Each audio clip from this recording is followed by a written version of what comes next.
Sa tingin mo masisindak mo kami sa baril na yan? Huwag mo akong susubukan. Sige, iputok mo. Ano? Tingnan natin kung kaya akong tapusin ang mga bala mo. At ipapatikim ko rin sa'yo kung sino ako at anong kaya ng matandang antingero na kinakalaban mo. Talagang pinahihirapan mo pa ako. Ate, maawa ka sa akin. Huwag mong gawin sa akin to. Maawa ka. Ako ang nagmamayari sa batang nasa sinapupunan mo, Kiana. Mula nung sandaling tinanggap mo ang alok ko, hindi mo na siya pag-aari. Hindi ba't hindi mo naman siya kayang buhayan? Napakasama mo. Nagtiwala ako sa'yo. Akala ko mabuti kang tao at gusto mo kaming tulungan. Isa kang halimaw. Dapat lang na hindi ka bihiyaan ng anak dahil demonyo ka. Hindi mo masasaktan ang anak ko at hindi mo siya makukuha sa akin. Halimaw! Taon 2001. Capiz. Bandang 2:00 ng madaling araw, nasa kasarapan na ng tulog ang mga pagod at puyat na tauhan ng peryahan sa isa sa mga bayan sa nasabing lugar. Naglagay si Lando ng tabing na trapal sa likod ng isang booth. Doon sila natutulog ng kanyang pinsan na si Patrick.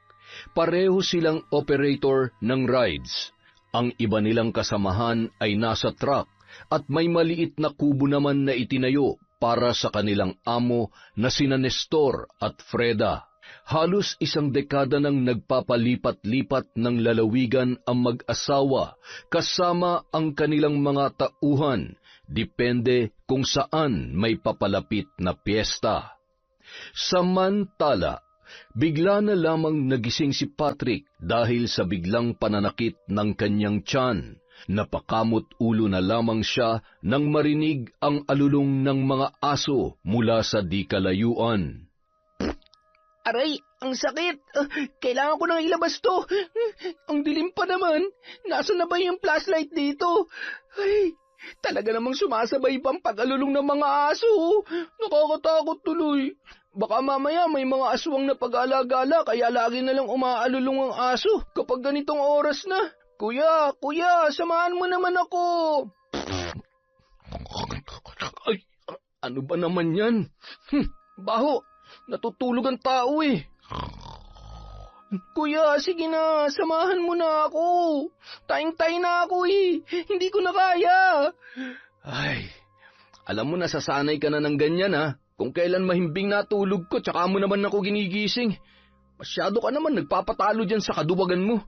Sa itsura mo yan, kapag nakita ka ng aswang, sigurado, siyang tatakbo, papalayo sa'yo. Ay, oo na nga, sige na, ako na lang.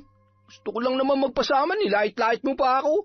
Napakamot ulo na lamang na lumabas si Patrick at tumalon sa may bakod ng peryahan, patungo sa may mapuno at madamong bahagi. Nagpalingon-lingon ang bata at nakikiramdam sa paligid. Unti-unti nang nagtatayuan ang kanyang balahibo sa batok at braso na animoy may nagmamasid sa kanya mula sa malayo.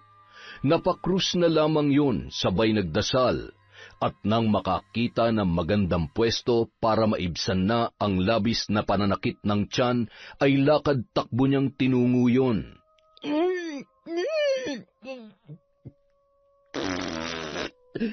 Ay, salamat po, Diyos ko. Makabalik na nga at... Ay, pambira naman kasing tiyan to. Lagi na lamang sira eh. Pasipul-sipul pa yon habang nagmamadaling pumasok sa tarangkahan nang biglang may makita siyang malaking kulay itim na aso. Umaangil yon at namumula ang mga mata. Aswang! May aswang! Walang kasing bilis niyang nilundag ang bakod at nagtatakbo papasok sa loob ng kanilang tinutulugan. Kinuha nun ang balisong sa kanyang bag. Naapakan pa niya ang kanyang pinsan na si Lando dahil sa pagkataranta habang isinasara ng maayos ang kanilang tulugan. Ay, ano ka ba naman, Patrick? Nananadya ka ba? Kuya, sigurado ako sa nakita ko. Yung aso na nakita ko kanina sa labas. Aswang yun! Aswang! May aswang din dito, kuya! Tumigil ka na nga sa kalokohan mo. Hindi na ako natutuwa, ha? Gugulpihin na kita dyan eh. Masyado ka nagpapapaniwala sa mga kwento-kwento. Kuya, hindi ako nagbibiro at lalong hindi ako nagsisinungaling. Totoong may... Matulog ka na bago pa maubos ang pasensya ko sa'yo, ha? Kapag sumakit ang ulo ko, lagot ka sa akin. Bumalik sa pagkakahiga si Lando na noon ay yamot na yamot pa rin sa kanyang pinsan. Samantalang si Patrick hindi na nagsalita.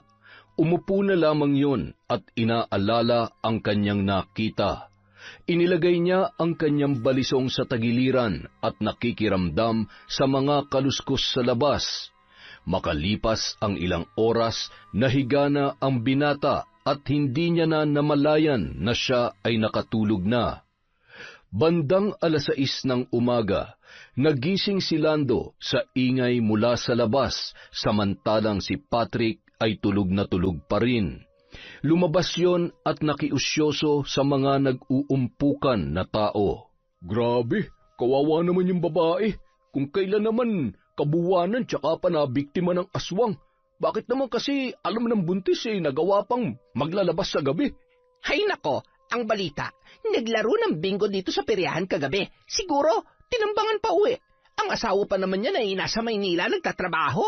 Pag uwi niya, wala nang buhay ang asawa niya at wala na rin ang bata. Nako, kawawa naman. Anong oras daw ho ba nangyari? Tsaka saan?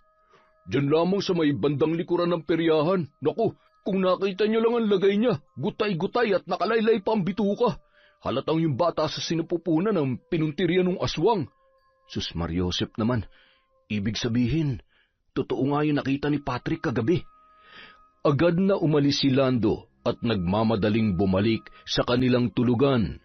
Tinapik niya ang kanyang pinsan para ibalita ang nangyari. Wag mo akong papatayin! Maawa ka! Abat lokon to Hindi ako aswang Bumangon ka na dyan. Totoo nga may aswang kagabi. May nakuhang patay na buntis. Tara, tingnan natin. Ano? Ayoko nga. Ikaw na lang. Baka mamaya nagmamasid pa yung aswang at ako naman ang isunod niya. Ayoko pa mamatay. Ay, nagkataon lang na nakita mo siya pero hindi ibig sabihin gusto ka niyang biktimahin. Sa amoy mong yan, tingin mo kakainin ka nun? Nasabi mo lang yun dahil hindi mo nakita yung nakakatakot na itsura niya kagabi. Ang laki, kulay itim at pulang-pula yung mga mata. Alam mo yun, yung parang gustong-gusto niya akong lapain. Kapag naaalala ko, nanginginig pa rin talagang tuhod ko Ay, wag mo na masyadong takutin ang sarili mo. Para ka namang walang alam tungkol sa kahinaan ng mga aswang. Nakalimutan mo na ba yung turo sa atin ni Lolo Canor? Tanga. Sa sobrang takot na mararamdaman mo kapag nakakita ka ng aswang, maalala mo pa ba kung ano dapat gawin? Ay, pwede ba umayos ka nga? Ang pangit mo. Ay, kung sa bagay, wala ka nga palang ibang alam gawin kundi ang tumakbo sa oras ng peligro. Ano, hindi ka ba talaga sasama? Hindi na, baka lalo lamang akong matakot. Bakit ba parang kahit saan na lang tayo pumunta, lagi na lamang may aswang? Ganun talaga. Kahit saang lugar naman merong aswang. Magaling lang talaga sila magtago at magpanggap bilang normal na tao. Ay, ang nakakalungkot pa, lagi na lamang buntis ang kanilang binibiktima. O siya, diyan ka na muna. Makikichismis lang ako sa labas. Bahagya lamang sumilip si Patrick at natanawan ang mga nagkakagulo pa ring mga tao. Ay, buti na lang talaga nakatakbo ko. Kung hindi, baka... Ay, naku. Baka isa na rin akong malamig na bangkay ngayon. Buong araw ay yon ang naging laman ng usap-usapan at marami ring mga tao ang nakaramdam ng matinding takot. Samantala, pinaalalahanan naman ni Nestor at Freda ang kanilang mga tauhan na mag-ingat. Minabuti rin nila na magsara na pagsapit ng 12:00. Kaya sa gabi, mas mabuti pang wag na kayo maglalabas sa loob ng tent nyo o di kaya ay maging alerto kayo. Huwag kayo matakot. Hindi naman nabago sa atin to. Isa pa, hindi naman basta-basta mambibiktima ang mga nilalang nakatulad niyan sa lugar kung saan maraming tao at pwede rin nilang ikapahamak. 1 linggo na lang naman, lilipat na ulit tayo sa ibang barangay. Wala naman sigurong buntis dito sa inyo, no? Nagkatinginan naman ang magkasintahan na sina Kiana at Abel, sabay na pataas kilay si Freda na nilapitan ang babae. Buntis ka? Tumango na lamang si Kiana, sabay yumuko. Ay, huwag ka mag-alala. Hindi ka naman namin pababayaan. Isa pa, nariyan naman si Abel para bantayan ka. Hindi rin naman gaano mahirap ang trabaho mo, kaya hindi ka naman siguro mahihirapan ng husto. Ilang buwan na ba yung tiyan mo? 3 buwan pa lang naman po. Kayang-kaya ko pa naman po magtrabaho at hindi naman po masela ng pagbubuntis ko. Hindi rin po ako natatakot sa aswang. Hindi rin po ako naniniwala. Baka nga po, gawa-gawa lamang ang mga ganyan para mapagtakpan ng mga kriminal ang ginawa nila. Kaya pati mga nilalang na nananahimik, dinadamay nila. Aba, oo nga no. May punto ka dyan. Kita nyo na? Maigi pa itong si Kiana. Kahit buntis, hindi matatakutin tulad ng iba dyan. Pero, totoo ang aswang. Kitang-kita ng mga mata ko kagabi yung halimaw na posibleng pumatay sa buntis na yon. Ay, tama na yan. Sige na, mag-asikaso na kayo at maya-maya lamang ay magbubukas na naman tayo. Ayusin yung trabaho nyo, tama ng kwentuhan tungkol sa aswang na yan, ha? Tsaka huwag niyong tinatakot ang sarili ninyo. Bukas na bukas. Sahuran na naman, kaya sipagan nyo at ayusin ang trabaho para maiwasan ang aberya. Ayoko na makakita ng nag-uumpukan, ha? Nagkanya-kanya ng balik sa kani-kanilang gawain ang mga tauhan. Tulong-tulong sila sa paglilinis at pag-aayos ng mga gamit sa peryahan. Ang iba naman naghahanda ng pagkain. Nag-aambagan lamang ang mga yon at kung minsan ay kanya-kanya na lamang sa pagbili ng kani-kanilang pagkain.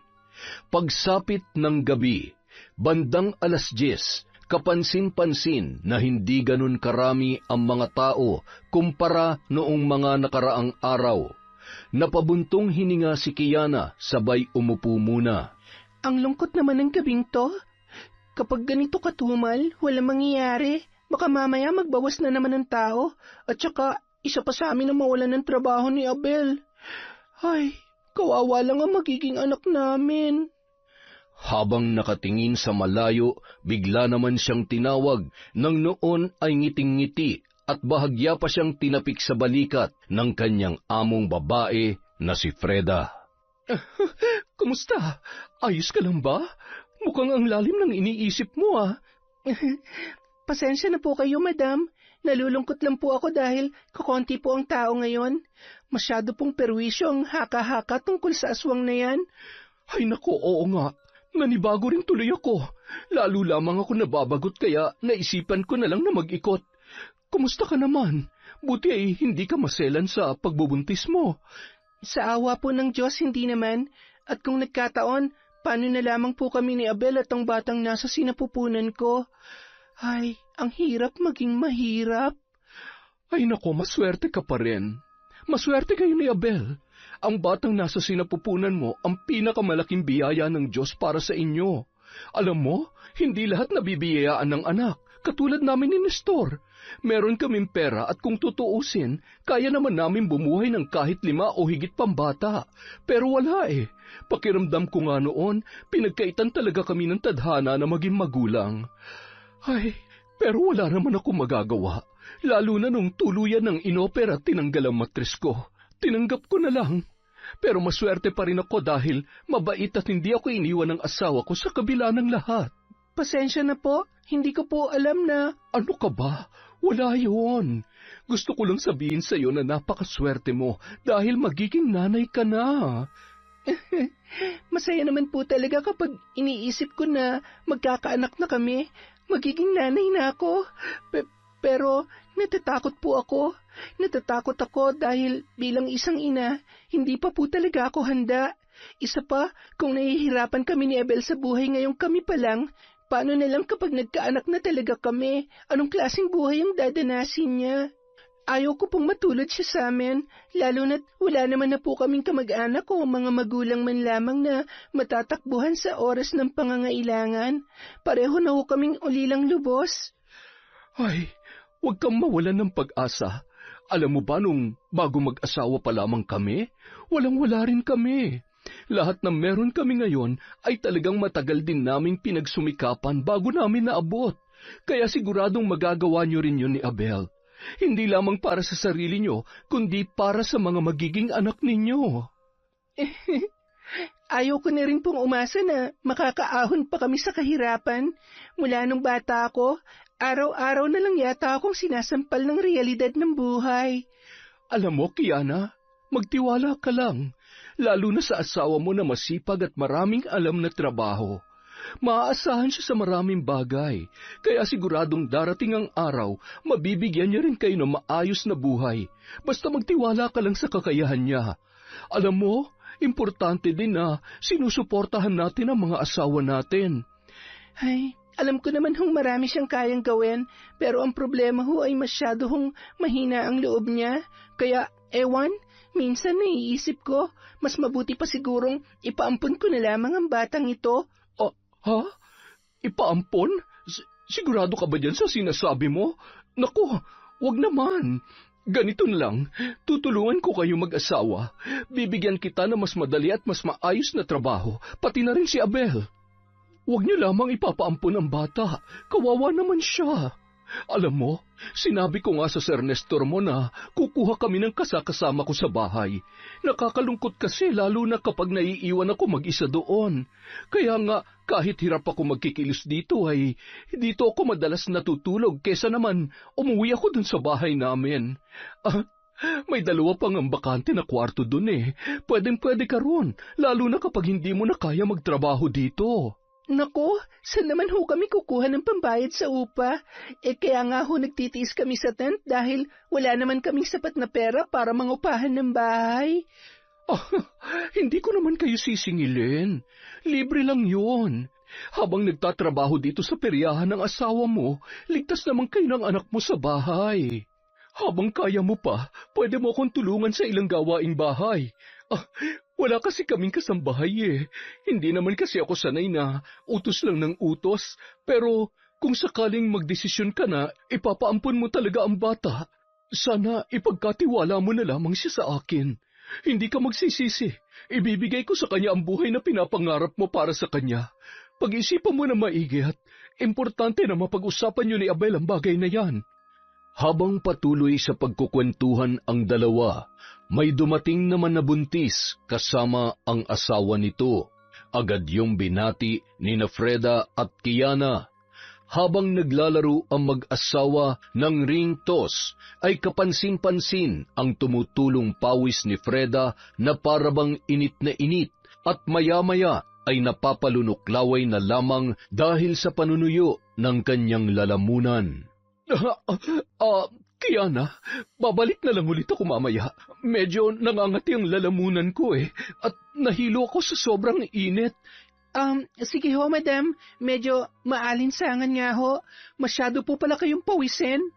Ngumiti na lamang ang ginang kay Kiana, pati na rin sa mag-asawa na noon ay masayang-masaya na naglalaro. Hawak ng kaliwang kamay ng babaeng buntis ang kanyang nakaumbok na tiyan na nasa 8 buwan na at hinihimas-himas pa yun. Natawa pa yun nang biglang naglilikot ang batang sanggol sa kanyang sinapupunan. Habang naglalakad papalayo si Freda mula sa booth kung saan naroon si Kiana, ay natanawan naman yon ng magpinsan na sina Lando at Patrick. Hindi man lamang natakot lumabas yung mag-asawang yan. Baka naman wala silang alam. Nako, kung ako may asawang buntis, hindi ko talaga palalabasin sa gabi. Mahirap na. Anong tinatawa-tawa mo dyan, ha? Kasi, wala ka pang ang girlfriend, may paasa-asawa ka pa na lalaman. Ano naman nakakatawa doon? Hindi pa nga sinuswerte. Tsaka choosy ako, no? Ayoko nga nung babae na bibigyan na ako ng sakit ng ulo, tsaka aanderin lang ako. Nako, ayaw ko rin ng babae na 3 times a day tinutoyo. Kailan pa nga kapag lolo ka na? Lagpas na sa kalendaryo yung edad mo, oy. Alam mo, ang dami mong sinasabi. Malapit na talaga akong mapikon sa'yo, ha? Kailan nga kasi? Baka naman kasi torpe ka lang o abat. Ayaw mo talagang tumigil, ha? Ikaw nga, tinitigasan na pero hanggang ngayon hindi ka pa rin tuli. Pinakikailaman ba kita, ha? Kuya naman, baka mamaya may makarinig sa'yo. Uy, masyado ka naman pikon eh. Kamot ulong tumalikod na lamang si Patrick, sabay na patingin sa mga dalaga na dumaan at nagbubulong-bulungan. Sabay nakatingin sa kanya at pasimpleng nagtawanan ang mga yun. Naku, narinig kaya nila yung sinabi ni Kuya? Ay, nakakahiya. Pero bahala kayo dyan, basta ayaw kong... Sakit kaya yun. Hindi lang basta kagat ng langgam yun, ha? Ano, uto-uto? Makalipas ang ilang oras, bandang 12:00 ng gabi, tuluyan nang nagsara ang peryahan. Siniguro nilang nakalabas na ang lahat ng mga tao bago tumungo sa kani-kanilang tulugan.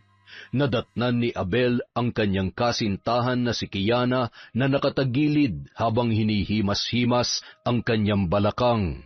Ayos ka lang ba? May masakit ba sa'yo? Napagod ka ba? Okay lamang ako. Nangalay lang pero maya-maya wala na rin to.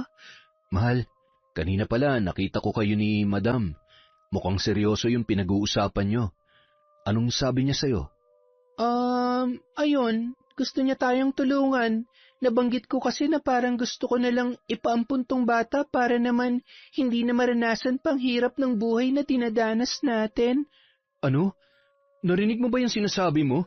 Hindi magandang biro yan, ha? Abel, seryoso ako. Kasi alam naman nating pareho na hindi pa tayo handang maging magulang, diba? Hindi naman natin inaasahan na magbubunga ang...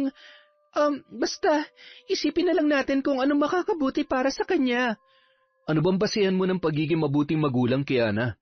Sa tingin mo, ano mararamdaman ng bata kapag nalaman niya na pinampun natin siya dahil hindi natin siya kayang buhayin? Sige, ano mararamdaman niya kung kasama natin siya pero hindi natin siya mapapakain ng 3 beses sa isang araw? Na hindi natin siya mabilhan na maayos na damit? Na hindi siya makakapasok dahil wala naman tayong permanenteng... Tama na, Kiana. Hindi natin ipapaampun ng bata. Oo, mahirap tayo. Oo, ganito ang trabaho natin. Pero hindi ibig sabihin wala nang ibang paraan para buhayin ko ang anak natin. Hindi mo ba nakikita ang pagsusumikap ko? Hindi mo ko naiintindihan. Talagang hindi kita maiintindihan. Kasi ako kahit anong mangyari, hindi ko kayang ipamigay ang sarili kong anak. Hinding-hindi, Kiana. Mababakas ang sakit at galit sa mukha ni Abel na tumalikod na lamang sabay lumabas at nagpahangin. Nagulat naman yon nang tumambad sa harap niya ang noon ay nakangiti na si Freda. Madam, kayo po pala. Ano pong ginagawa niyo dito? Naglalakad-lakad lang. Nakaidlip na kasi ako kanina kaya ngayon ay hirap naman ako makatulog. Ikaw, bakit parang problemado ka? Nagkasagutan lamang po kami ni Kiana. Sabi ko naman sa kanya na hindi ka papayag. Huwag ka mag-alala, kakausapin ko ulit siya tungkol sa bagay na yan. Kung ako sa kanya, papayag na lamang ako sa inaalok ko sa kanya. Mas maigi na yon kesa naman ipaampun niya ang bata. Isa pa, handa naman kami mag-asawa na tumulong sa inyo. At inilahad ng ginang ang napag-usapan nila ni Kiana. Mas gumaan ang loob ni Abel dahil nababatid niyang hulog ng langit sa kanilang mag-asawa ang inaalok na libreng paninirahan nila sa bahay ng mga yon habang nagtatrabaho siya sa peryahan. Salamat po sa alok ninyo. Ay, sige na. Baka hinahanap na ako ni Nestor. Basta, kapag nakapagdesisyon na kayong dalawa, sabihan niyo lamang agad ako, ha? Magpahinga ka na rin at siguradong pagod ka na.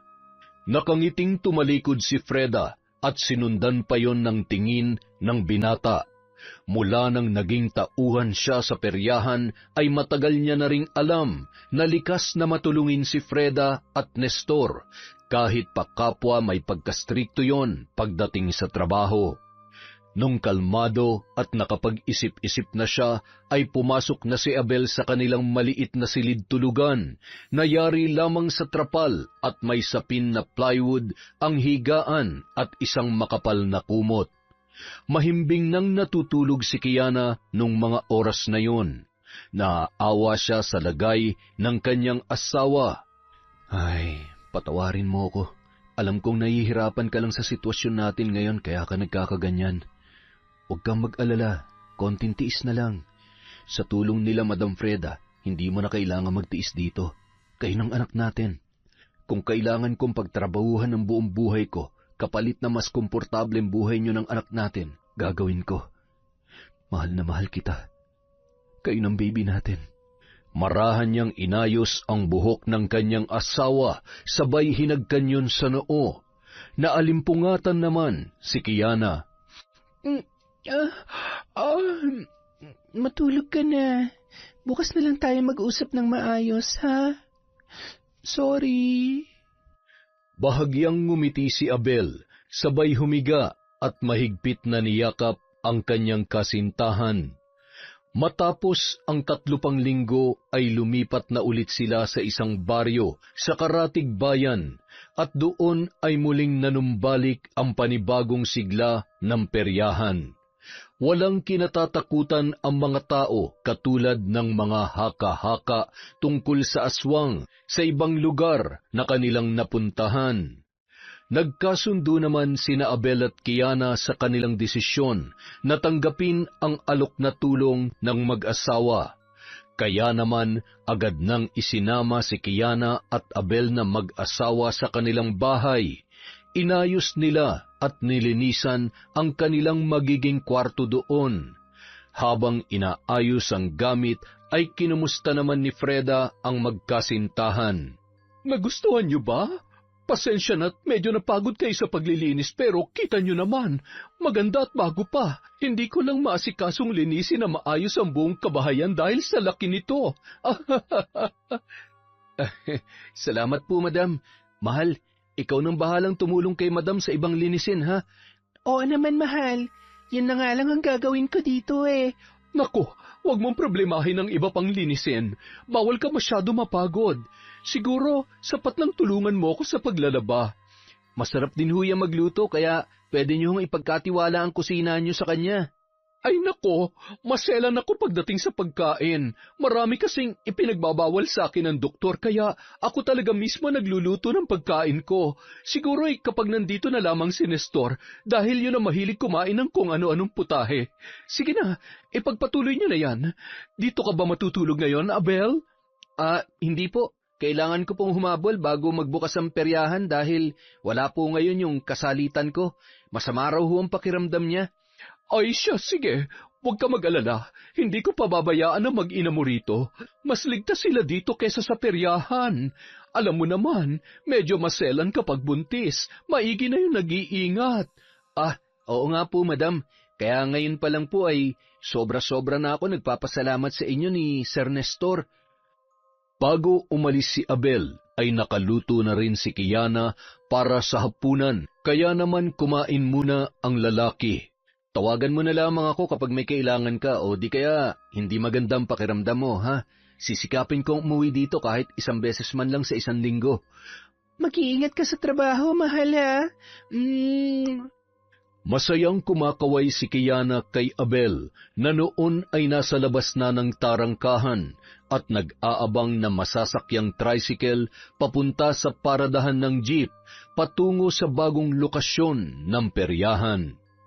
Si Freda naman hindi na lumabas nung gabing yon, kaya naisip ni Kiana na nakatulog ng maaga ang ginang, kaya maaga na rin siyang nahiga at ninamnam ang malakas na hangin mula sa electric fan at ang malambot niyang higaan nung mga oras na yun.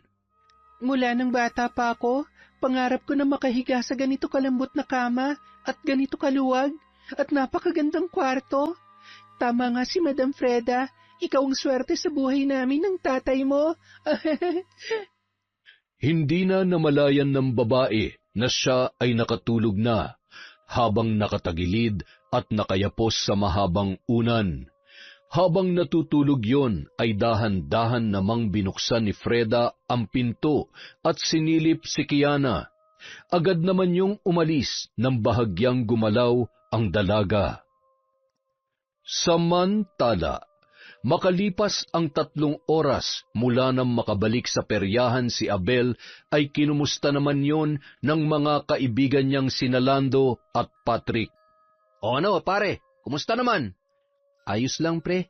Sa wakas, nasa maayos na kalagayan na yung mag-ina ko habang nagtatrabaho ako. Mas maigi nang dun si Kiana kaysa dito siya magtrabaho sa peryahan. Mainit at nahihirapan siya. Buti sana kung hindi siya buntis. Mabuti naman yun, Kuya Abel. Mahirap na. Alam mo na, baka mamaya may pagala-gala pa ring aswang. Mas safe na siya dun. Tama ka, pero sa totoo lang, hindi mo mapapaniwala yun sa aswang. hindi rin yun matatakutin. Ay, grabe, ang bait talaga ng amo natin. O siya, bukas na lang ulit tayo magkwentuhan, baka makita tayo ni boss. Nakakahiya naman. Kinabukasan, 5:00 ng hapon, napansin ni Kiana na nakabihis si Freda at mukhang may lakad. Madam, aalis po kayo? Oo, saglit lang naman ako. Gusto ko lang bumisita sa peryahan. Mukhang masaya dahil kabilugan ng buwan kaya siguradong maraming pupunta doon. Ikaw na munang bahala dito, ha? Sige po, ingat po kayo. Anong oras po kayo uuwi? Hindi ko lang sigurado kung anong oras. Huwag ka mag-alala, may dala naman akong susi kaya hindi mo na ako kailangan pang hintayin. Pakisara na lamang na maayos ang pinto at bintana, ha? Sige po, ako na po ang bahala dito. Nagmadali nang lumabas ang ginang at sumakay sa kanyang kotse. Kumaway pa yon kay Kiana bago tuluyang isinara ang bintana ng sasakyan. Agad naman nang isinara ng babaeng buntis ang pinto sa harapan at maging sa kusina ng bahay. Isa-isa rin niyang tiningnan ang mga bintana pati na rin ang nasa 2 palapag.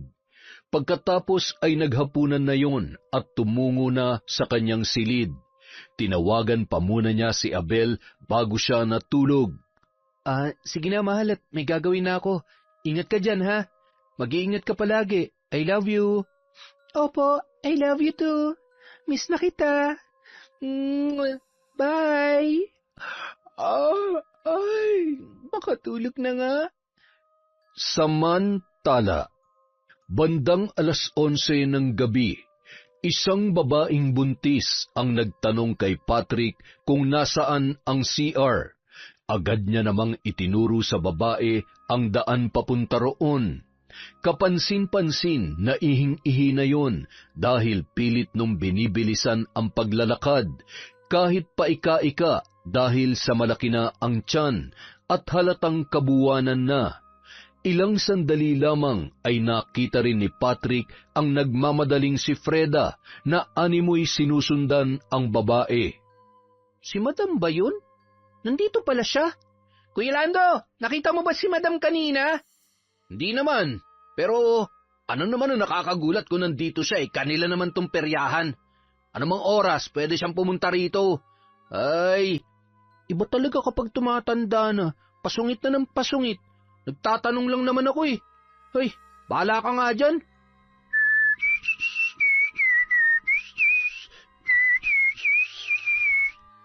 Hoy, sandali lang naman. Hoy, ilang beses ko bang kailangan sabihin na bawal sumakay ng hindi pa pinapapasok? Pambira naman talagang titigas ng ulo. Nako, insan, sige lang. Kapag nakahanap ka ng katapat dyan, ewan ko lang sa'yo. Habang pinagmamasdan nun at pasimpleng pinagtatawanan ang kanyang Kuya Lando, ay napalingon yon nang may marinig na sigaw mula sa di kalayuan. Nasisiguro niyang malapit yun sa may CR, kaya naisip niya na posibleng nanganak nang wala sa oras ang babaeng buntis na dumaan kanina.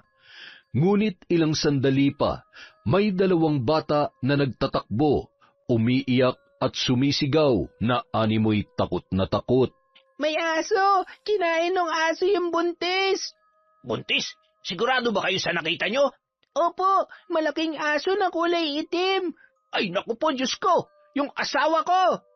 Walang kasing bilis na tumakbo ang lalaki at pagdating sa nasabing lugar, nadatnan niya ang nakahandusay niyang asawa sa sahig at naliligo sa sarili nitong dugo.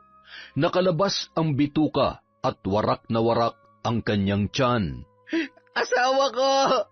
Sino may gawa nito sa'yo, asawa ko? Samantala, nag-uwian ang mga tao matapos mabalitaan ang nangyari dahil sa sobrang takot. Ilan sa mga matatanda ang nagsabi at naniniwala na posibleng aswang ang may kagagawan noon. Grabe, nakakakilabot naman ang mga nangyayari. Buti na lang at wala dito si Kiana.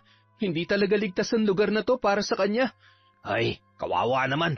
Parang sunod-sunod na ang ganitong pangyayari ah. Nakakatakot na, no? Hoy, Patrick! Ano? Bakit pa hindi ka mapakali dyan? Ano kasi, kuya kanina lang, kausap ko yung babaeng buntis, tapos magkasunod lang sila ni madam. Teka, nasaan na nga ba si madam? Nakita niyo ba siya? Aba, kanina mo pa hinahanap si madam Siguro, yung ulo mo talaga, Kuya Lando. Kung hindi mainitin, saksakan ng dumi ko mag-isip.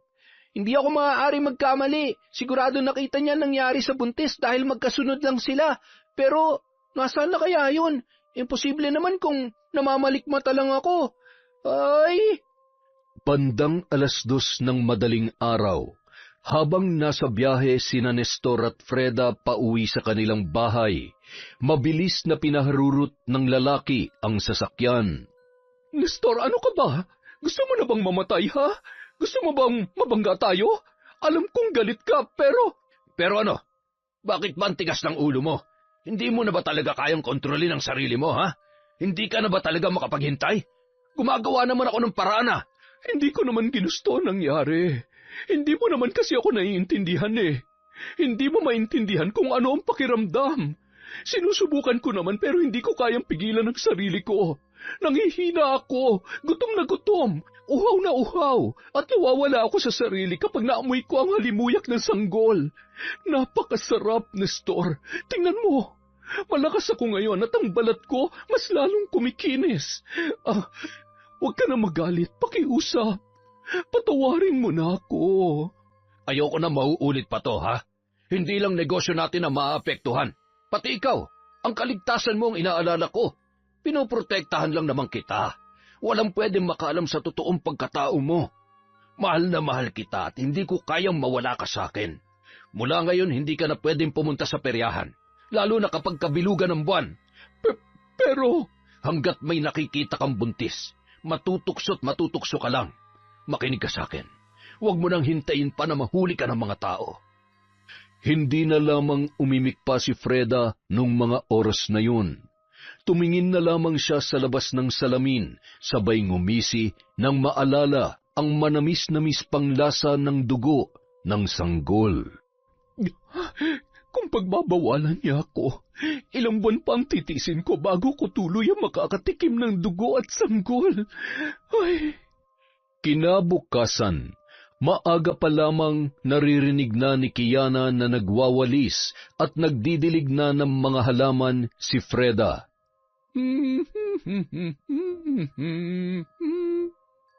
Good morning po, madam.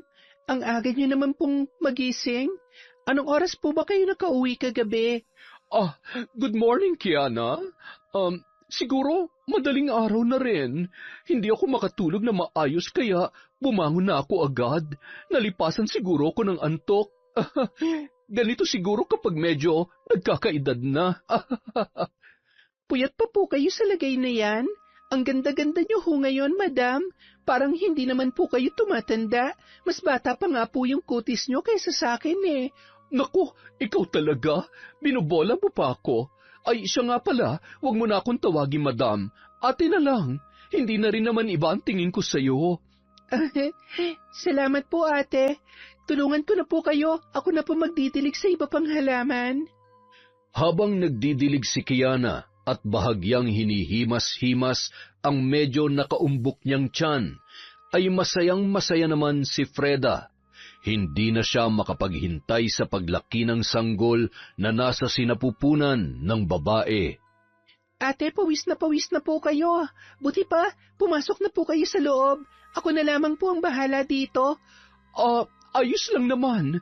Gustong-gusto ko nga ito Masarap sa pakiramdam kapag pinagpapawisan. Tapos, busog na busog din ang pang-amoy at mata ko.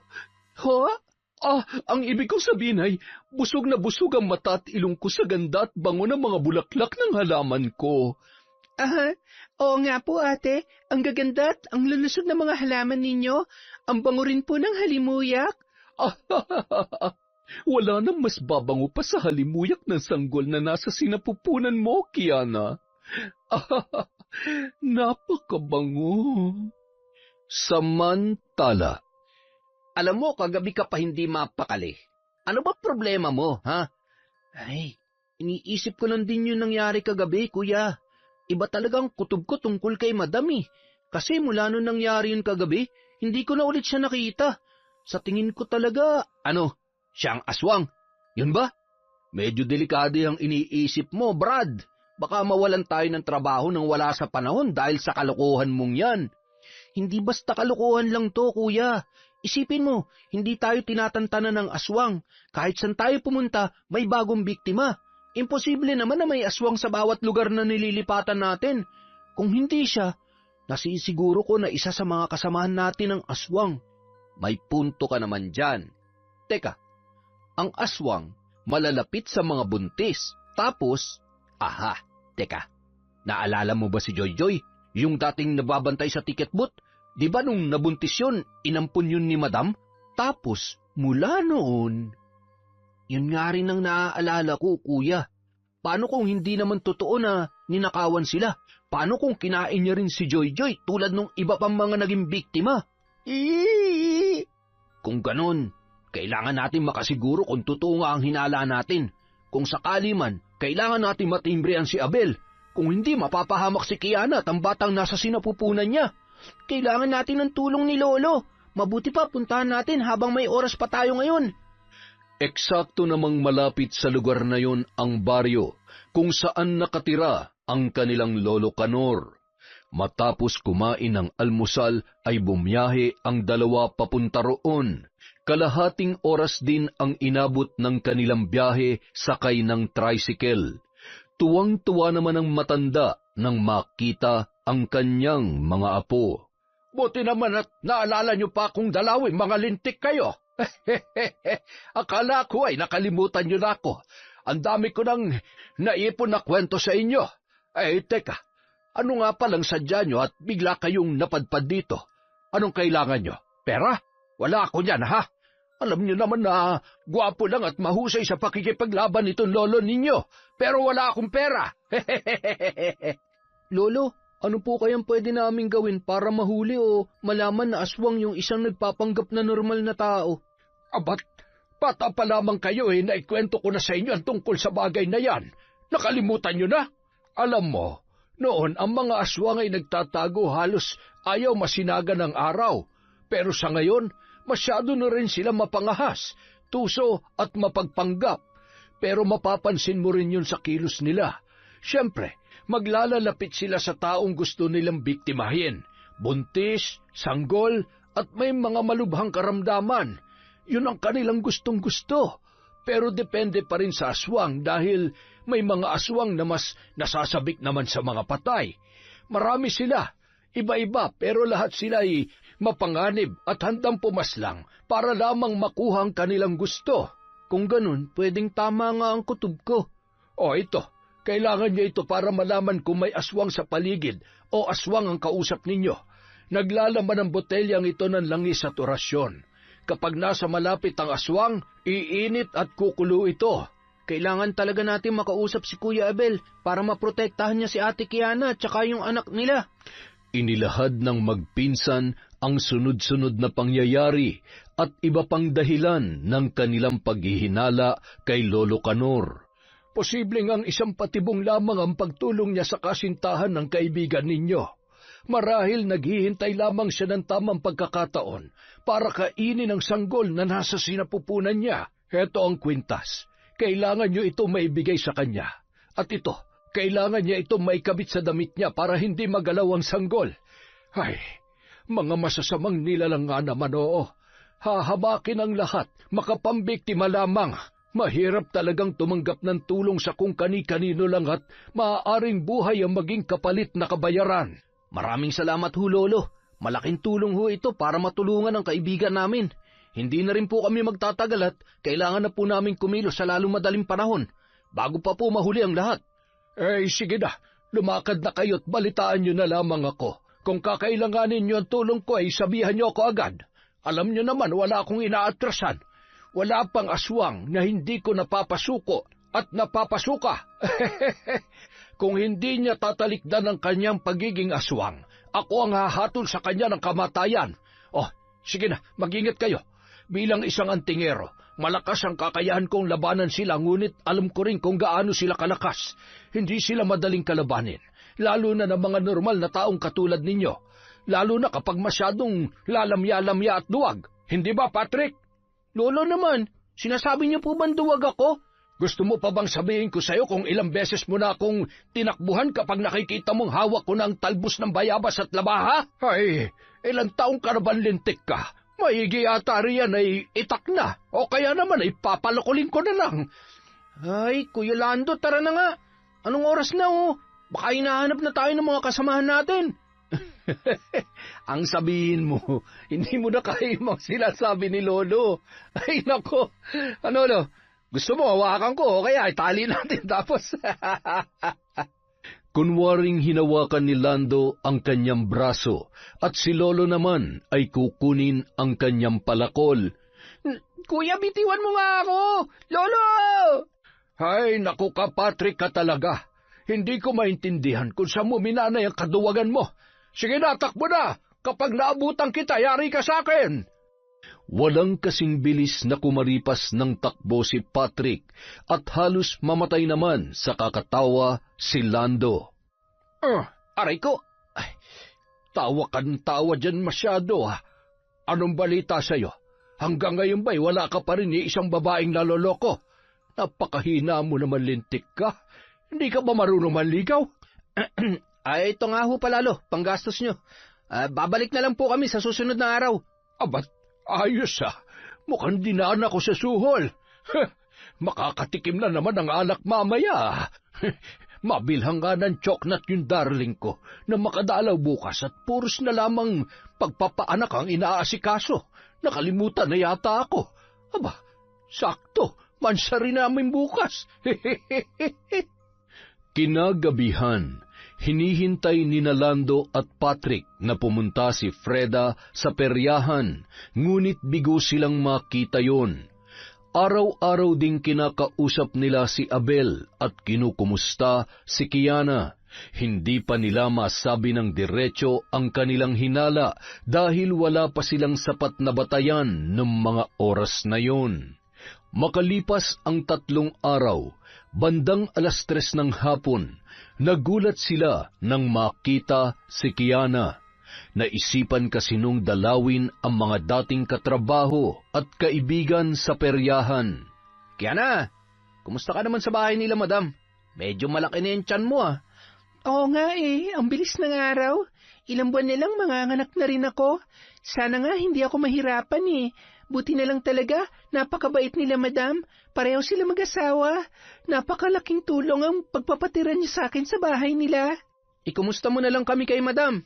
Ilang gabi ko na yata siyang hindi nakikita Masama ang pakiramdam niya mula kahapon. Nangihina raw siya kaya, ayon, nagkukulong sa kwarto. Nanghihina? Madalas siyang hindi nagpapakita kapag tapos ng kabilugan ng buwan. Sabi ni Lolo, kapag walang biktima, hindi nakakakain ng sariwang karne at hindi nakakatikim ng dugo, manghihina talaga sila. Tama. Kaya na, alam kong hindi ka naniniwala sa aswang pero kapag buntis ka, importante na may pangontra ka para maprotektahan mong anak mo at hindi ka rin mahirapan sa panganganak. Eto, galing to sa lolo naming antingero. Kay talaga ang dami niyong alam. Pero salamat dito Isusuot ko na at baka sakaling swertehin ako. Maiwan ko na muna kayo. Pupuntahan ko lang ang iba nating kasamahan dito. Namiss ko na rin kasi sila Pagkatalikod ni Kiana, maya-maya ay dumating naman si Abel at nakangiting iniabot ang isang baunan na may laman na ulam. Wow! Ang sarap nito Saan galing to? Dala ni Kiana. Nakita niyo na ba siya? Oo, kaalis lang. Nakakwentuhan nga namin Sasabay ako sa kanila ni Sir Nestor mamaya sa pag-uwi. Pahinga muna ako bukas. Namimiss ko na ang asawa ko at sasamahan ko rin siya magpatingin sa doktor. Ay, siya nga pala, Abel. Eto, dalhin mo to. Ibigay mo to kay Kiana Ilagay mo dun sa kwarto niya para malaman niya kung may aswang na umaali-aligid sa kanya. Ay, sige, pasimple ko na lang na ilalagay at alam niyo naman yon. Medyo mahirap kumbinsihin pagdating sa mga ganyang usapin. Ipaliwanag mo pa rin sa kanya. Alam mo namang maigi na may alam para makapag-ingat at alam ang gagawin kapag nasa oras ng peligro. Salamat mga pre Sige na, kumain na kayo habang mainit-init pa yan. Salamat ulit dito, pre Samantala, bandang 6:00 ng gabi, nang hihina pa rin at uhaw na uhaw si Freda na bumangon at lumabas sa kanyang kwarto. Binuksan niya ang mga ilaw at halos lumawa na ang kanyang mga mata sa sakit dahil sa pagkasilaw. Sa halip na sa kusina yun pumunta, ay pumasok yon sa kwarto ni Kiana. Sinisinghot-singhot ang amoy ng kwarto, lalo na ang damit na labahin na nakalagay sa basket. Hindi pa yun nakontento, kinuha ang kumot at sabik na inaamoy at niyayakap yon. Nasaan na ba kasi si Kiana? Kailangan kong malanghapan lamang ang sanggol para gumanda ang pakiramdam ko. Anong oras na? Wala ba siyang balak umuwi? Parang hindi ko na kayang pigilan ang sarili ko. Gustong-gusto ko na tikman ang batang nasa tiyan niya. Kaysa naman manghina ako ng ganito. Hindi mapakali at nagpalakad-lakad lamang si Freda sa sala, sabik na nag-aabang sa pag-uwi ng babaeng buntis. Bandang 12:00 ng gabi, narinig niya ang busina ng sasakyan ng kanyang sinestor. Malayo pa ay pakinig niya na rin ang tibok ng puso ng sanggol at ang napakabangong halimuyak noon.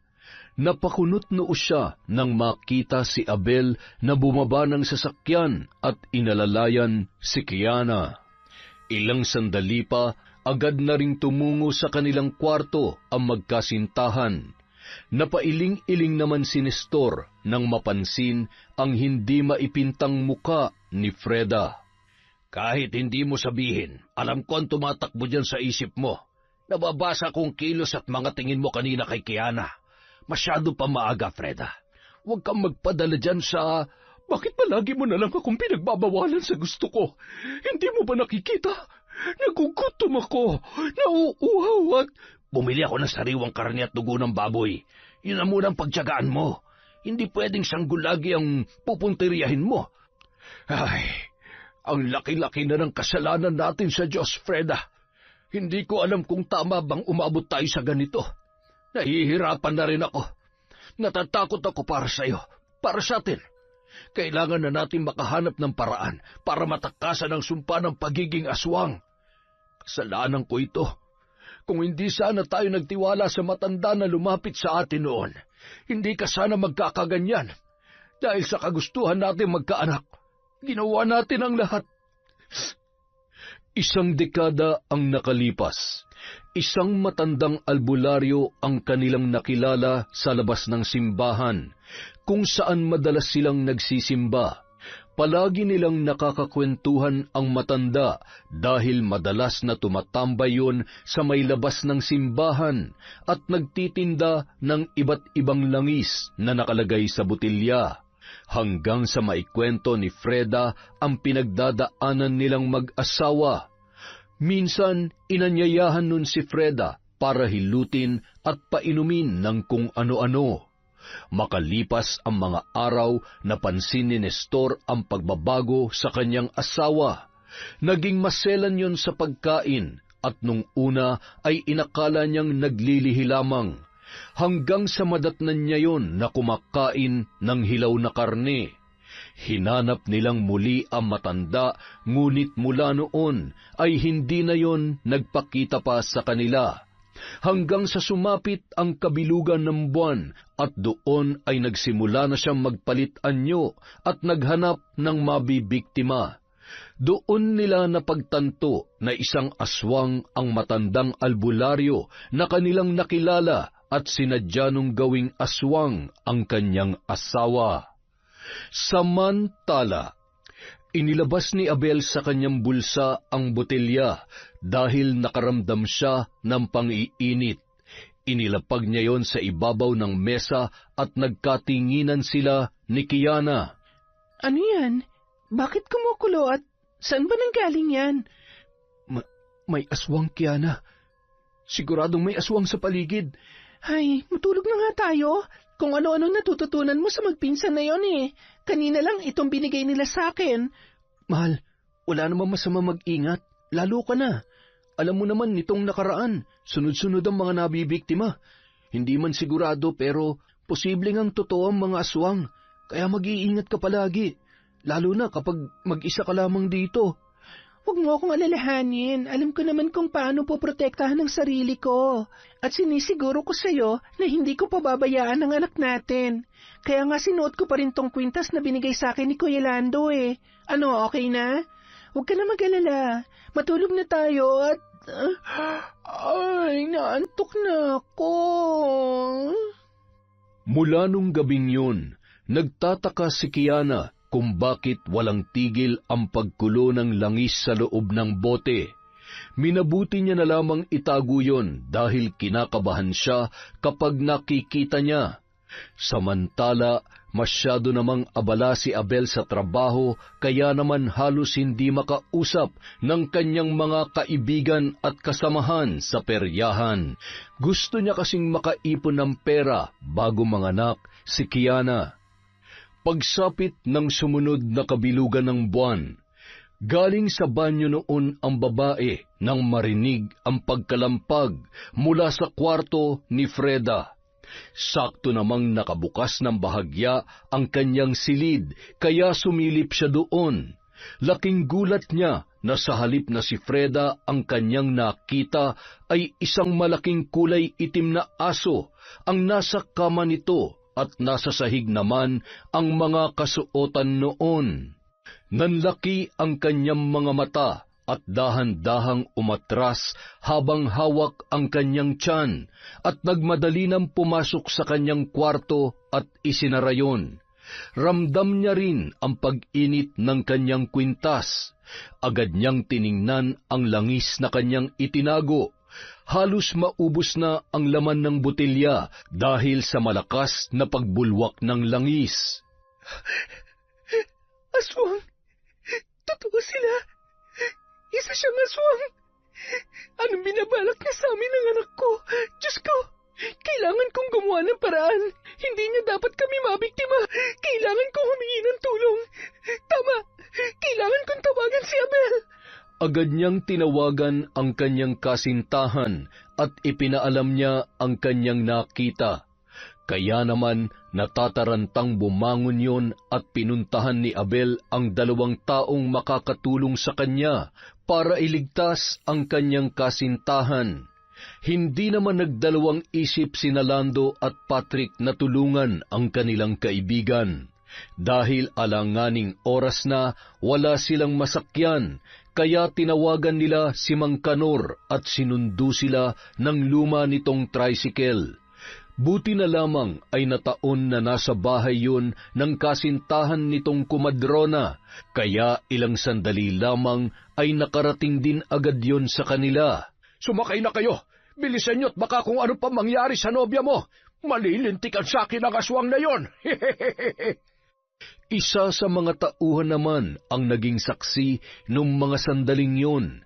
Inakala tuloy noon na nagnakaw at tumatakas ang 3 niyang kasamahan sa trabaho, kaya pinuntahan niya si Nestor sa silid tulugan noon kapag tinatamad na umuwi sa kanilang bahay.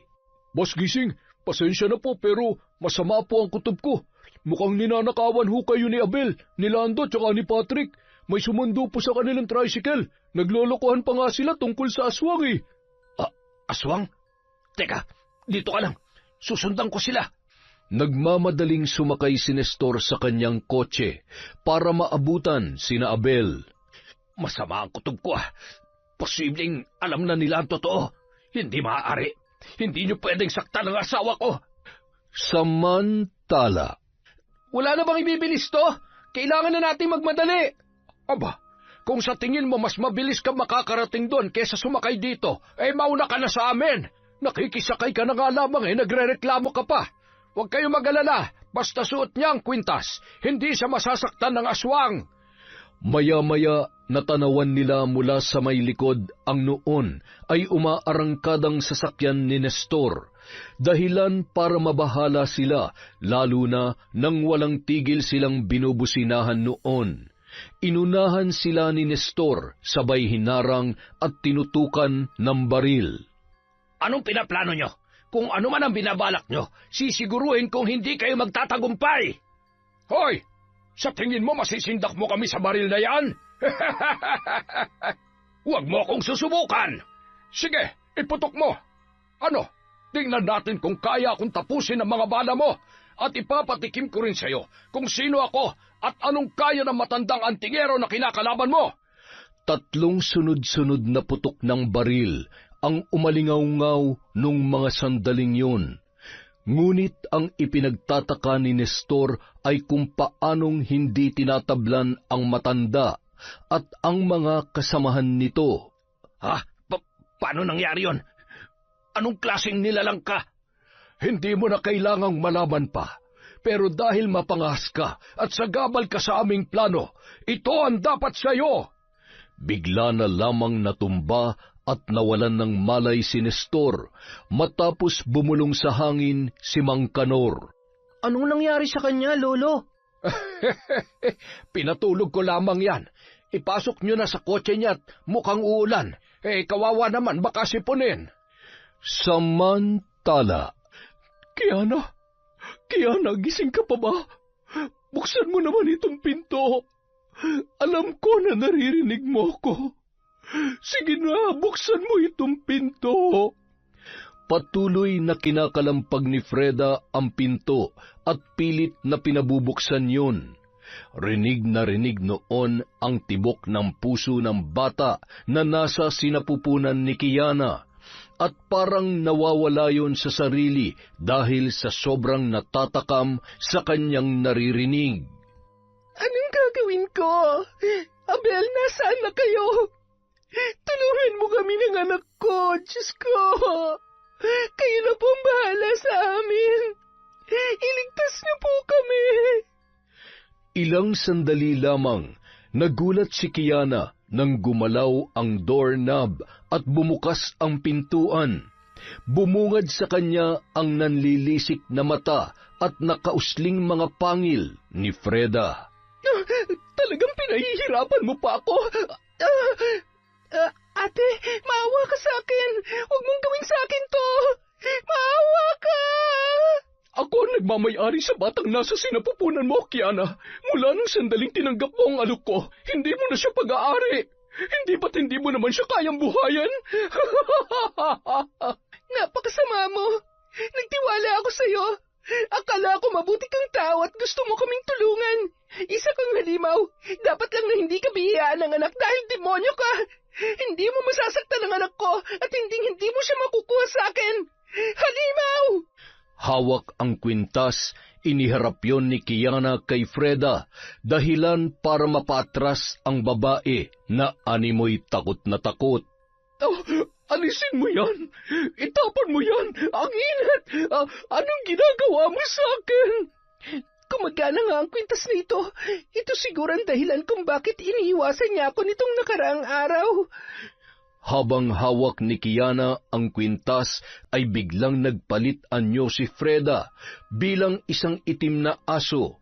Sinugod sabay kinagat yon sa may kanang braso, dahilan para mabitawan ang kwintas at tumilapon yon sa malayo, dahil pinuprotektahan ni Kiana ang kanyang tiyan sa muling pagsugod noon. Ramdam niya ang kirot ng kanyang sugat, takot at kawalan ng pag-asa, hanggang sa marinig niya ang mga paparating na mga tao. Kiana! Mahal! Bago pa man makarating ang binata sa kwarto, sinalubong na yun agad ng aswang, na noon ay nakaanyong aso pa rin. Yan nga nakita ko nung gabing yun. Anong gagawin natin? Huwag ka lalapit sa akin. Diyan ka lang. Sasaksakin kita nitong balisyong ko. Subukan mo lang lumapit. Sinunggaban, sabay kinagat sa may hita ng aswang na yon si Patrick. Nang makita ang pagtilamsik ng dugo, ay nahimatay yon at agad naman sinalo ni Lando. Aba, matapang nga ang aswang na ito Pagsisisihan mo na pinakailaman mo ang apo ko. Sige, ako ang harapin mo. Lumapit ka sa akin. Nagpambuno ang dalawa hanggang sa mapagod at manghina ang aswang. Sinabayan niya yon ng orasyon at tinutukan ng benditadong karit ang noon ay nanghihina at nasa normal na nitong anyo. Mamili ka. Tatalikdan mo ang pagiging aswang o tutuluyan kita? Sagot! Hindi mo ako magagawang patayin. Sa akin lang ang batang... Hinugot ni Mang Kanor ang buntot pagi at hinampas yon ng 3 beses.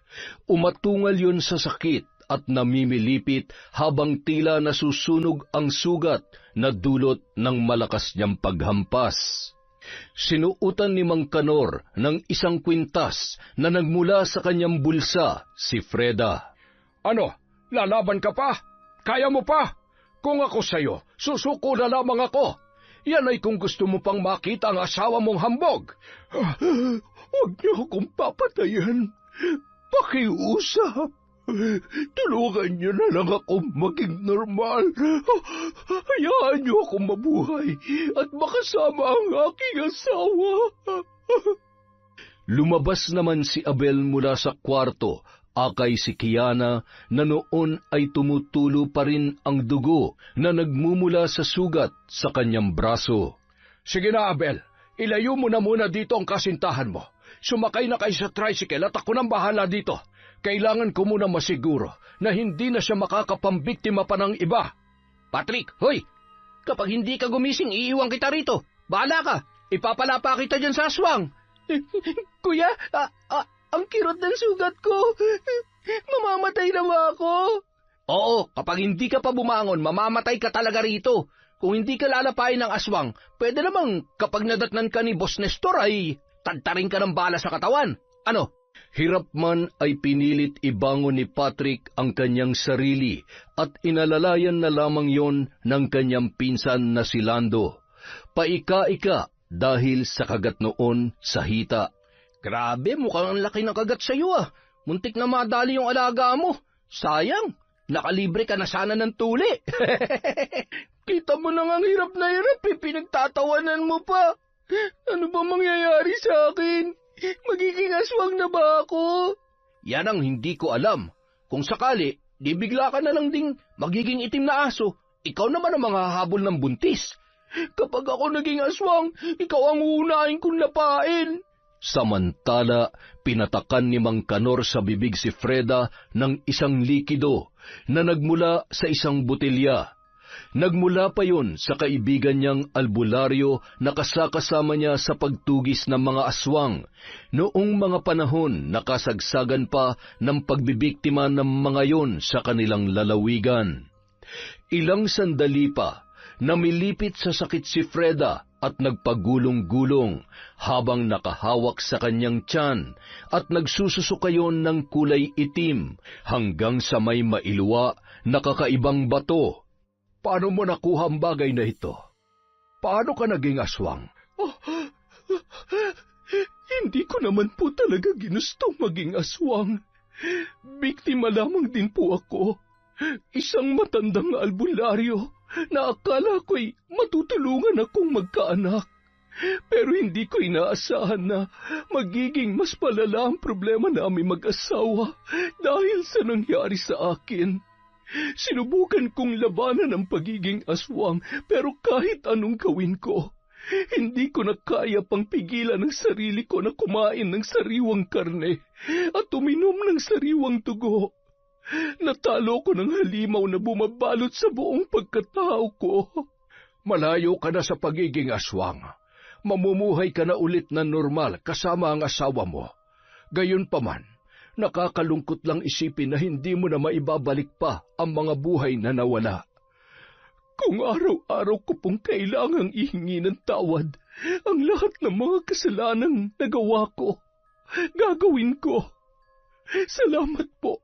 Sana'y mapatawad ako ni Kiana at Abel.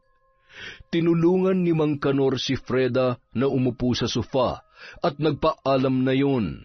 Maninibago lamang ang katawan mo, kaya makakaramdam ka ng sobrang panghihina. Pero manunumbalik din yan. Hayaan mo't sisiguruhin kung makakabalik ng ligtas ang iyong asawa. Ikaw nang bahalang magpaliwanag sa kanya sa nangyari, at kailangan ko ring asikasuhin si Kiana at Patrick. Malala ang tinamo nilang sugat. Sa kabilang banda, Bigla na lamang nagkamalay si Nestor at agad na inalala ang nangyari. Mas lalo siyang nakaramdam ng pag-aalala para sa kanyang asawang si Freda. Diyos ko, wala naman sana masama nangyari sa asawa ko. Anong ginawa sa akin ng matandang yun? Hintayin mo ako, Freda. Hindi ka pwedeng mamatay. Hindi mo ako pwedeng iwan. Nang makarating yon sa bahay, nadatnan niyang tulog ang kanyang asawa. Freda, ano nangyari? Ayos ka lang ba? May sugat ka? Sino may gawa sa nito? Oh, okay lamang ako. Bakit nandito ka? Akala ko ba'y bukas ka pa uuwi? Sigurado ka? Hindi ka ba nila sinaktan? Wala ka nang dapat ipag-alala. Hindi na ako aswang. Magaling na ako, Nestor. Ano? Paano nangyari yon? Yung matandang kasama ni Abel at nung 2 pang tauhan natin kanina, tinulungan niya ako. Nailuwa ko yung batong kulay itim. Dinala niya yon dahil kailangan niya raw sunugin. Yung matandang antingero na nakainkwentro ko kagabi. Ngayon, alam na nila ang nangyari sa iyo. Hindi kaya ipagsabi nila sa ibang mga tauhan natin? Kailangan natin silang makausap. Gusto ko ring humingi ng tawad. Kailangan nating bumawi sa kanila. Bumawi? Tingnan mo nga yung mga sugat mo. Maghihilom din naman ang mga ito. Mas malaki pa rin ang takot na idinulot ko kay Kiana. Isa pa, kinailangan lang nilang gawin yon dahil kung hindi, sila masasaktan ko at baka nga mapatay ko pa sila. Samantala, matapos gamutin ang sugat ni na Patrick at Kiana, pinainom din yon ng gamot ni Mang Kanor upang mabilis na maghilom ang kanilang mga sugat. Habang nagpapahinga sila sa bahay ng kasintahan ni Mang Kanor, ay naghanda naman yon na makakain para sa kanila. Paano na tayo ngayon? Wala na tayong trabaho nito. Baka ipapatay pa tayo ni Sir Nestor. Hindi mangyayari yan. Pagkatapos kong tulungan ang kanyang asawa, dapat nga ay magpasalamat pa sila. Halin na kayo. Kumain kayo nitong lugaw ng malamnan niya mga sikmura ninyo. Buti na lamang at ligtas kayo. Nako, nakakatakot na nangyari sa iyo, iha. Buti ay hindi pa huli ang lahat nang dumating sila. Ikaw, Ling, hindi ka ba nasaktan? Ay, ako pa ba? Walang panaba sa akin na kahit ano pang uri ng aswang. Sa iyo lang naman ako tumitiklo at handa magpatalo siya nga pala. Salamat sa pansamantalang pagpapatuloy dito sa mga kasama ko, ha? Salamat ho, Lola. Pasensya na po sa abala. Hindi ko man alam kung paano na kami ngayon, pero ang mahalaga ay ligtas kami ng anak ko. Maraming salamat sa lahat ng tulong ninyo, lalo na ho sa inyo, Lolo Kanor, Patrick, tsaka Kuya Lando. Habang nag-uusap ang mga yun, ay isang tawag naman ang natanggap ni Abel. Nagulat siya nang makita na si Nestor yun. Pumasok kayo bukas. Kailangan natin mag-usap na maayos. Sana ay nasa maayos na kalagayan si Kiana. Patawarin niyo sana kami sa nangyari. Hindi po madaling magtiwala sa sinasabi ninyo. Muntik na humapahamak ang mag-ina ko dahil sa labis na pagtitiwala namin sa inyo. Kaya sana, sa pagkakataong ito, maging totoo na po kayo. Malaki po ang pangangailangan namin pero sana wag niyo naman pong sasamantalahin ang kahinaan namin. Gusto ko lang naman maging maayos at maging komportable ang mag-ina ko. Sobrang laki ng utang na loob ko sa inyo. Lalo na't dahil sa nangyari ay bumalik na sa normal si Freda. Kaya sinisiguro ko sa inyo na wala kayong dapat ikabahala. Bigyan niyo pa sana kami ng pagkakataon na makabawi sa inyo. Nang sumunod na araw, naglakas loob na pumasok ang dalawa at masinsinang nakipag-usap kay Nestor. Nanatili ring sikreto ang mga nangyari, lalo na ang tungkol sa pagkatao ni Freda. Sumama naman si Mang Kanor dahil nais din niyang makausap ang mag-asawa. Mula ng araw na yun, naging mas maganda pa ang samahan at nanatiling maayos at tapat na tauhan sila ng peryahan. Makalipas ang 1 buwan, sinundo ng mag-asawang Nestor at Freda sina Abel at Kiana sa bahay ng kasintahan ni Mang Kanor. May kalakihan din kasi ang bahay noon, kaya pinatuloy niya na lamang doon ang mag-asawang sina Abel at Kiana, dahil awang-awa siya sa kalagayan ng mga yun. Maayos naman ang lagay nyo dito. Hindi ko rin naman kayo pababayaan. Pero kung sa tingin nyo ay maganda ang intensyon nila sa pagkakataong ito, wala namang problema. Dadalaw na lamang ako sa iyo at siyempre, ako pa rin ang magpapaanak sa iyo, ha? Maraming salamat po, Lola. Napakabuti niyo po, kaya naman naiintindihan ko kung bakit sa kabila ng edad niyo ay mahal na mahal pa rin po kayo ni Lolo Kanor. Ay, ang totoo ay, ako naman talaga ang first love ni Kanor. Kaya lamang ay, nagmaynila ako noon. Pagbalik ko ay may asawa na yan. Hindi ko nga akalain na sa paglipas ng panahon ay muli pa rin manunumbalik ang pagmamahalan naming dalawa. Iba talagang magbiro ang tadhana. Huwag po kayo mag-alala, Lola. Ligtas na ho sila sa pagkakataong ito, at gusto lang ho naming bumawi at matulungan sila. Salamat naman sa Diyos. Ay, sige na. Lumakad na kayo bago pa tayo magkaiyakan dito. Nasanay na tuloy ako na nandirito ka sa bahay. Para na kitang tunay na anak at excited na rin ako makita magiging apo ko sa iyo. Siguradong malulungkot si Kanor kapag nalaman niyang nakaalis na kayo. Makalipas ang ilang buwan, kinakabahan si Freda habang nakasilip sa pinto dahil sa pag-aalala kay Kiana. Ramdam niya ang sakit at mukhang hirap na hirap yon sa panganganak. Ayan, mukhang malapit nang lumabas ang bata. Ire!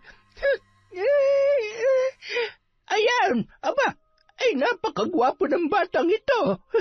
Ay, tingnan mo, ang ilong ay sa'yo at ang mata ay kay Abel, ang puti-puti. Agad namang pumasok si Freda at maluha-luha rin yun, habang pinagmamasdan ang bata na noon ay nasa ibabaw ng tiyan ng kanyang ina na si Kiana. Salamat sa Diyos at nakaraos ka na. Napaka-cute ng baby. Masayang masaya ko para sa iyo. Sa wakas ay may maririnig na akong iyak ng sanggol sa bahay na ito. Huwag ka mag-alala, ate. Dahil nandito rin naman kami, gusto ko ring maranasan mo na maging nanay. Pwede mo rin siyang ituring na anak. Di ba nga, para na rin tayo magkapatid, kaya binibigyan ko kayo ng karapatang magpakananay kay Angelo. Pwede ko ba siyang kargahin? Oo naman. Ganito pala ang pakiramdam ng may kargang bata. Alam mo bang matagal ko nang pinapangarap ito? Ano ba yan? Hindi ko tuloy mapigilan ang pagluha ko. Habang nag-uusap ang mga yon, ay siya namang pagdating nina Abel at Nestor. Mahal ko? Oh, ayan. Kargahin mo ang anak mo. Napakagwapo niya. May baby na tayo dito sa bahay, Nestor. Masayang-masaya rin ako para sa inyo. Abat, pakarga nga rin ako. Kaya lang, wag na pala. Hindi pala ako marunong. Tsaka na lamang kapag medyo malaki na siya. Mahal na mahal ko kayo ng anak natin. Alam mo ba, kulang na lang lumipad ako sa sobrang pag-aalala sa inyo. Bukas, siguradong dadalaw ang Ninong Lando at Ninong Patrick mo, baby. Ay, napakaswerte ng batang ito. Marami nagmamahal kaya siguradong lalaki itong mabait at masayahin. Makalipas ang 5 taon, habang hawak ng bata ang kamay ng kanyang nanay Kiana, nang matanaw ang kanyang mami Freda, ay bumitaw yon ay tumakbo. Mami, Naku, miss na miss mo yata ako ngayon Kumusta ang first day of school? very good daw po ako. Sabi po ni teacher, look mami dami kong star sa kamay. Oh, very good naman talaga ang baby boy namin. Dahil dyan, mamamasyal tayo sa linggo at bibilhin natin yung paborito mong toy. Yay! Thank you po, Mommy. I love you. I love you din po, nanay ko. We love you so much, anak. Ate, pasuyo nga muna kay Angelo. Nahihilo kasi ako eh. Okay ka lang ba? Okay lang naman ako, ate. Baka napagod lang ako at nainitan. Magpahinga ka muna. Ako nang bahala mag-asikaso ng pagkain natin. Namumutla ka at, teka, hindi kaya? Mahal, nandito na ako. Heto yung manggang pinabibili mo. Hilaw na hilaw pa yan. Siguradong maasim na maasim. Naglilihi ka? Nagsusuka, mainitin ang ulo, at gusto ng hilaw na mangga. Buntis ka, mahal? Ata, hindi ko alam. Pero mahigit 1 buwan na akong hindi dinadatnan at... Naku, big boy na talaga tong baby natin. Magiging kuya ka na. Kuya, magkakaroon na po ako ng baby sister, Nay. Tay. Bakit? Gusto mo ba? Yes po, gusto ko ng kalaro. Yay! Hindi man magkadugo ay mas naging matibay ang samahan nila bilang pamilya. Lahat ay nagtutulungan para maging mas masaya at naging mas kilala pa ang kanilang peryahan sa iba't ibang lugar. Nanatili na lamang kwento ang mga nakakatakot na pangyayari at karanasan tungkol sa aswang. Yon, isang malupit na kwento naman ng aswang. Balik aswang na po ba tayo? Okay lang po ba sa inyo yun? Sana nagustuhan nyo ang napakagandang kwento natin. Dahil dyan, meron tayong shout out.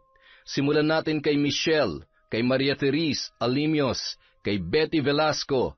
Hi po kay Vicky Yabut, kay Mel Santarita, kay Frederick Ganagana, kay Roslyn Jimenez. Shout out kay Ira Umali, kay Scarlett Sky Maniego, kay Jappy Portes, hello po kay Logan Travor from Efrain Chan, kay Ryan Alba, Loretta Bobes from Elidia Bobes, shout out po kay Miriam Gabriel Garcia sa RGW Garments from Basta Mage ako. Elvira Malakas, shout out po kay Alfreda Alano, kay Trio Cavibes, kay Helen Aldave, kay Jennifer Mauricio. Shout out kay Ramil Fariolin, kay Liza Quizon, kay Irena Matinig. Shout out kay Robert Crimen, kay Virginia Belay. Hi kay Norsen TV, kay Denzel Inderes, kay Grace Amodio, kay J886. I Love Traveled. Mariam Duca, hello po kay Charlene Gumansing, kay Amy Viray, kay Cola Lona, kay I'm Ilocana, hi po kay Aida Mendoza, kay Emelita from Taguig, kay Margie Banosong, kay Tess at Benson Sumaging, Azalea, Angelina Ignacio, Hani Austria, Josefina Felias, Annabel Ibanez, Resel Galope. Shout out po kay May Megs, kay Beth Mercado, kay Helen Grace, Mami Liana Nalugon, hi kay Mira Baral from Lipa City, Batangas. Hello po kay Roslyn Nabajo, kay Judith Peñaflor, Alma Naong, hi kay Doris Estander, kay Ma'am Tess of Magallanes, Cavite from Re Basil, kay Eva Bantilan ng Pascual Bindery from Michelle Guevara. Hello po kay Sally Roldan, kay Jinky Perez, hi kay Silent Garden, kay Dativa Homesilio, Bing Oko at Nick of Antipolo. Hello po kay Penny Nalog of Antipolo Rizal, kay Ami Saro Ay, kay Wilson Jr. Aguilar, kay Jessica Rojas, kay Naloa Vlog from Oman. Hello po kay Corazon Cacalda, sa Dordas family of Batangas from Patrick Dordas, kay Arcana Tredemort, kay Dodong Bustamante ng Davao from Mario Bustamante. Hello po kay Maria Benitez. Shout out kay Andy Amarila, kay Josephine Arrocio, kay Jonas Siaw. Hello kay Rosalie Clemente, kay Ni Alforte. Hi Ni, kumusta? Kay Rachel Bueno, sa mga taga Masantol from Lenny Bungay. Halima Adjari from Dayan Supapo, kay Vicky Randel at kay Mario De Vega. Hello po kay Missy Trota. Hi kay Carlita Nocerale, kay Glenda Galido, Valentino Ragasa, kay Mina Pusing, Patrick Guevara, Philip Taneo, Randy Balete, Mary Dolly Rose. Hi po kay Linda Denina, kay Tita Sareno, kay Condesa Mercedita Balana Reyes, kay Jerly Altares Aranas, kay Mika Vlog from Australia. Hi kay Annalyn Morales, kay Isay Diaz, kay Liana Tina, Maria Irene Pelayo, kay Rio Jane Berrialis, kay Ana, Vivian Asi, Maria Lina Kagawa, kay Renato de Guzman. Hello po kay Jadi from Daman, KSA. Hi kay Alondra Migkampong, kay Warfreak Legasyon. Hi kay Sango, kay Lorely Coral, kay Venus Ravas, kay Daisy Ray Recto. Hello po kay Kat Burglar Cutie, kay Sunny Azucena, kay Leona Taytay, Almuhuela, Brabante, Agovida family from Aileen Almohuela, kay Johnny De Jesus, kay Novi Dagale of Santa Rosa, Laguna, kay Emrose Strong OFW in Kuwait, kay Ami Alip, kay Julius Senior Cabonilas. Hello po kay Jolito Guzon, kay James Jimenez, kay Maylene Banicio Kanja, Samantha Garcia, Virgie Latore. Hello kay Recto Acebo, kay Jeneline Pascua, Riema Sionagi, kay Cristal Jade Gonzalez. Shout out kay Febe Ranada, kay Evelyn Reyes, Ruby Neal, Gomer at Arlene Canyaveral, Rain Tiberio, mga mananahi ng MNR Apparel from Heart Arabella. Hi po sa Imperial Ledesma at Grefaldia family from Mary Grace Grefaldia. Hello po sa Galedo family from Rai, sa Deniña family from Judy Sabelina. Hello po sa Galendez Ramos family from Maria Rose Galendez. Hi po kay Hana Maylin Sesgundo, kay Nessa Navilon, kay Sheila Swede, kay Josie Aniban. Hi po kay Ana Maria Lanza, kay Bru, kay Billy, Janime, Reynaldo, at Lucy Buendia. Hello po kay Cataleja Soto, kay Cherry Mukbanger SMR, kay Kimpoy Feliciano, kay Belen Malbas, kay Ami Yong, kay Hazel Alcontin, at syempre kay Ashley Hilary Paslon. Maraming salamat po sa walang sawang pagsuporta sa Kwentong Enteng.